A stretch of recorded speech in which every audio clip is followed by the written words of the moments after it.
Hello, everyone.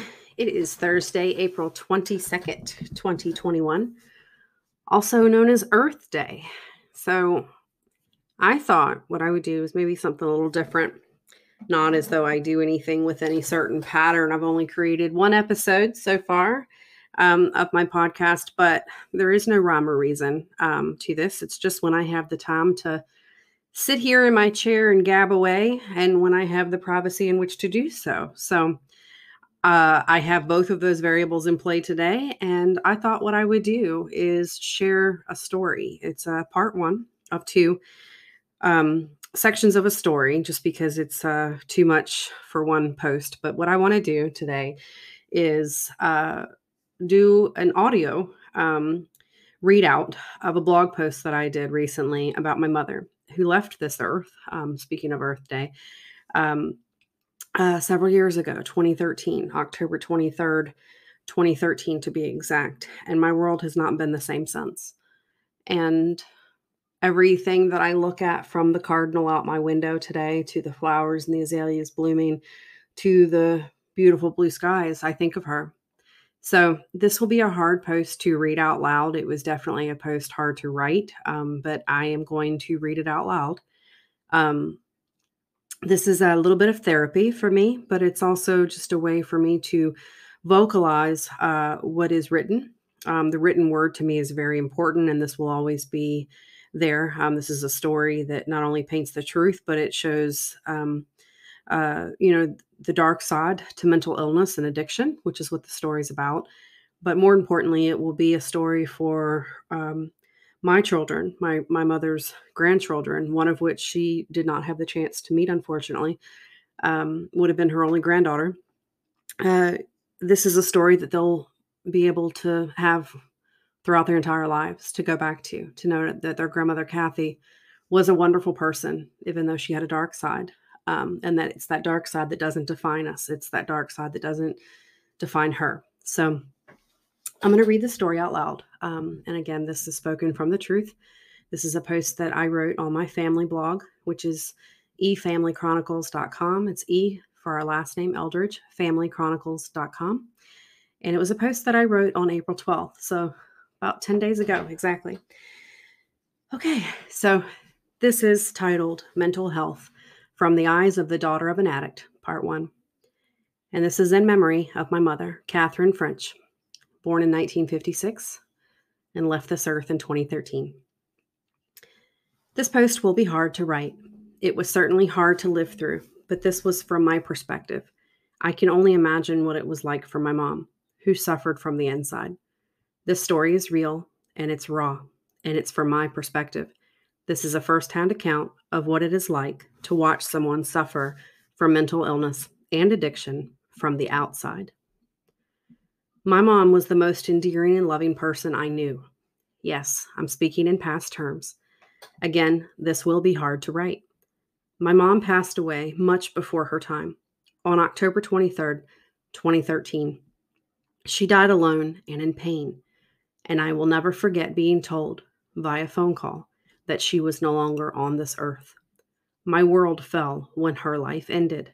I wanted more time. You see, I didn't have my mom in my life, my whole life. Now, our paths drifted from the time I was 6 to when I was 18, but that's a different story altogether for a different day. In doing the math, I was 34 years old and had only 15 years of known memories with her at the time of her death. Not enough. And I must say, these years were tumultuous. They were hard. They weren't all rosy. But then again, dealing with mental illness isn't meant to be easy. It's not understood and certainly not predictable. There lies the problem. I didn't understand. No one did. I knew my mom suffered. I knew she had her demons, and I knew she had her good days and bad days. I just always wanted the good days, and I was mad when the bad days reared their ugly heads, and they often did. But this wasn't constant in these 15 years we had together. Some years were smooth, and others were bumpy. Really, really bumpy. My mom suffered from many things, but one thing she never suffered with was showing love to others, even when those same people didn't show the love in return. She was the epitome of a true lover of life, even when she didn't always love her own. Oh, how she loved. When her world rose and then crashed, all in the same year. Our paths crossed again in 1999 when I was nearly 20. She was happy, not just because her only daughter came back into her life after spending over 12 years apart, but she was in a good place. She was married, ran a business, and lived a humble life on a modest piece of land in coastal Virginia. She lived a comfortable life and was well known for her generosity. There's nothing she wouldn't have done for someone she cared for, and she did many, many things. She enjoyed helping others. She had her little girl back, me, and life was smooth until it wasn't. After spending nearly a year getting to know my mom all over again, my then fiance, now husband, decided to start a new adventure in Georgia near his family. I was an adult and had spent my whole life up until this point in Richmond, Virginia, so change was welcome. My mom genuinely understood our decision. Our move isn't what crushed her. No, it was everything related to the day to day life that suddenly decided to 100% uproot on her. Her then husband decided he wanted a different life. So he left and took everything with him. Everything. The money, the business, all of it. He even took her Maltese puppy that was her heart and soul, Princess. She named this puppy after me. Well, the nickname I was given as a young child before our lives separated. We picked this puppy out together in Augusta, Georgia, on one of her visits to visit us after we had moved. He wanted to ruin her, and well, he succeeded. She fought back. We fought back. But in the end, it was pointless. What was done, and the demons were starting to come out, just as they did when her father, my papa, passed away when I was 3. My mom was a human being, a sensitive human being. It's where I get it from. And like everyone else, feels pain in all forms. Emotional pain is damaging, and I genuinely believe this was the impetus behind all of her life's failures, as others would call it. Coming back into her life at the age of 19 was surreal. It was honestly a rebirth of sorts for the both of us. Her world was right again until it wasn't. Myrtle Beach, where it all unraveled. By the time my mom's divorce was final, Rich and I had moved to Myrtle Beach for work. Our lives officially started as young adults on our own and in a new city with no outside support. We were up to the challenge, and we were pretty proud of the lives we were creating for ourselves. My mom, who was living with family in Virginia, moved out of state, and that's when things became unraveled. She was ostracized, ridiculed, and made to feel unworthy by nearly everyone around her. And I was part of this, sadly. I saw my mom on this pedestal, and then to see her fall, well, it was confusing. To others, this was a vicious cycle, and there was nothing I could do about it. So I may as well feel like everyone else. I wanted her to bounce back. I wanted my happy mama back. The pain would come and go. When the pain didn't take over her, she was a ball of energy and had the most infectious personality. You wanted to be around her. There was nothing she wouldn't do for you and a perfect stranger. And that's precisely what she did. In one of her good months, she took Rich and me to Disney World. It was my first time, and it was for my 21st birthday. I was over the moon in love with Rich, had a newfound loving relationship with my mom, and life was good. As I said before, she would do so much for others, even when it was hard for her. Going to Disney was hard for me for many reasons. While it was a happy trip, I believe flashes of what could have been from my childhood were hard on her, even if she didn't want me to see it. It's almost like she was trying to make up for missed time, although I needed nor wanted her to do that. We both knew we lost out on valuable time with one another, but I wasn't going to let that stop me from relishing in the budding relationship I had with my mom now. Not by a long shot.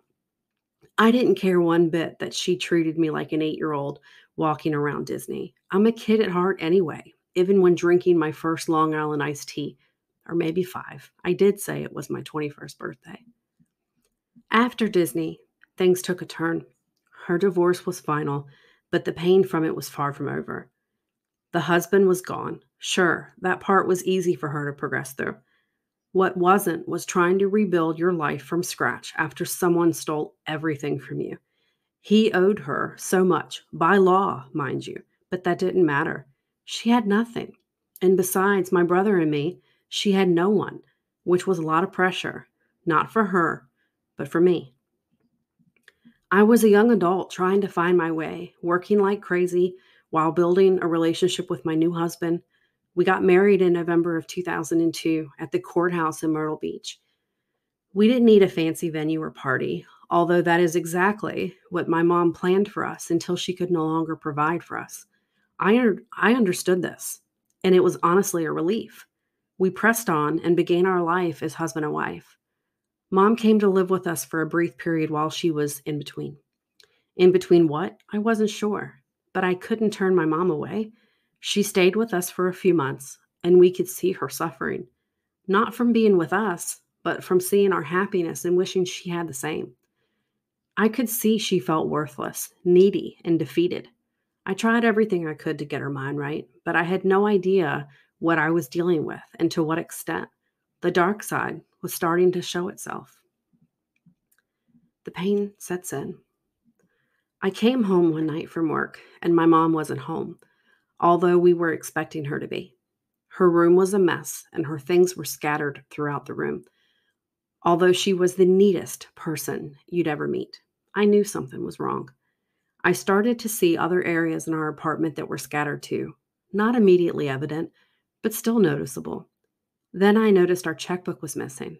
Remember those? And I knew something wasn't right. I went through her room to see if I could find anything that would tell me what was going on.